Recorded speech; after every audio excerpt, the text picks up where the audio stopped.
président de l'Assemblée nationale, M. Mohamed Ali Ahmed, a présidé aujourd'hui la première séance de la deuxième session ordinaire de l'Assemblée nationale en présence du Premier ministre, M. Abdelkader Khan Mohamed, et de l'ensemble des députés et des ministres. La représentation nationale se réunissait pour l'examen en procédure d'urgence du projet de loi numéro 170 de l'année 2022 de la 8e législature portant qualification d'un mouvement des groupes terroristes. Ce texte a été transmis en procédure d'urgence au bureau de l'Assemblée après son approbation mardi dernier en Conseil des ministres. En introduction de la plénière, le président de l'Assemblée nationale, M. Mohamed Ali Ahmed, a réitéré au nom de ses collègues les condoléances attristées à l'endroit des familles des victimes et a prié Allah de recevoir dans son paradis éternel les martyrs et de renforcer la patience et la foi des familles des disparus et des blessés. Il a par la suite convié l'auditoire à se recueillir, à observer une minute de silence et de réciter la Fatiha pour nos soldats tombés dans le cadre de leur mission à Garabitsan et à Beledouine en Somalie. Après la présentation d'un rapport verbal, le Premier ministre a déclaré le rejet de condamnation de l'attaque. Ainsi, le président de l'Assemblée nationale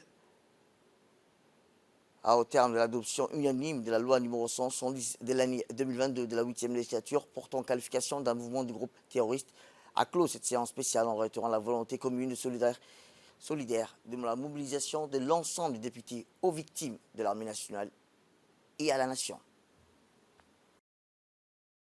Je vous souhaite la bienvenue pour la tenue de notre première séance de la deuxième session ordinaire en ce jour du jeudi 13 octobre 2022. Nous nous réunissons aujourd'hui pour une séance spéciale qui a pour objectif l'examen du projet de loi numéro 170 de l'année 2022 de la 8e législature portant qualification d'un mouvement de groupe terroriste qui a été transmis en procédure d'urgence hier après son approbation mardi dernier en Conseil des ministres. L'attaque terroriste de la nuit du 6 au 7 octobre dernier a endeuillé nos forces armées à Karabtissan.